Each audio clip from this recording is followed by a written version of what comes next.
ഒരു കൊള്ളി പോലും ഇല്ല ഇതിന്റെ അകത്ത് കത്തുന്ന മര്യാദക്ക് കത്തുന്ന തീപ്പെട്ടി ഉണ്ടായിടാ. എന്റെ കൊന്ന് എടുത്തിട്ട് വാ. ഞാൻ നോക്കിട്ട് വരേ.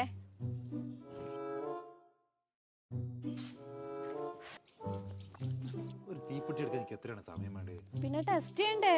എന്ത് ടെസ്റ്റ്? കത്തണ്ടേ പിന്നെ.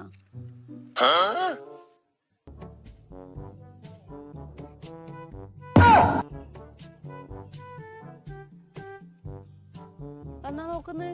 എല്ലാം മര്യാദക്ക് കത്തുന്നുണ്ട്. ഞാൻ നോക്കി.